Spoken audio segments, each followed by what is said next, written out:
मी मध्ये जाणार. नमस्कार भावांनो बहिणीनो. आणि ना आज इथं आलो, काय म्हणतात तुम्हाला, कॅफेमध्ये आलो. आणि तिथं बडीशेप कळली.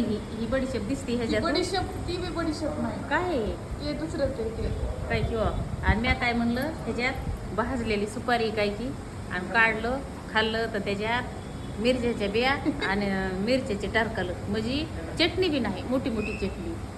पहिल्यांदाच आले, मला माहितीच नाही ह्याच्यात काय ते घेतलं खाल्लंय घातलं, बघत येतं तोंड पोळवलंय. आता वा कळत आहे. मी म्हणते भाजलेली सुपारीचे बघा, भाजलेल्या सुपारीसारखं चटणी. ते कधीच मी बघितली नव्हती. मी तिला माहित नव्हती.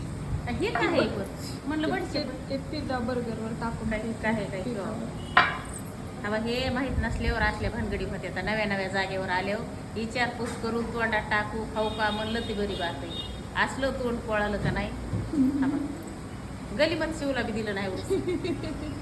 तोंडात टाकूच तरी मला कळलं नाही. तोंडात टाकलं आणि तोंड पोळायला लागलं. बघत आहे पुन्हा दुसरं डबी उडून, तर त्याच्यात मिरच्याचं बी आणि मोठे मोठे मिरचीचे सालट असली पंचायत होती बघा भावांनो बहिणींनी. तिकडं माहिती नसलं का त्याला हात लावायचीच वाट राहिली नाही बाबा.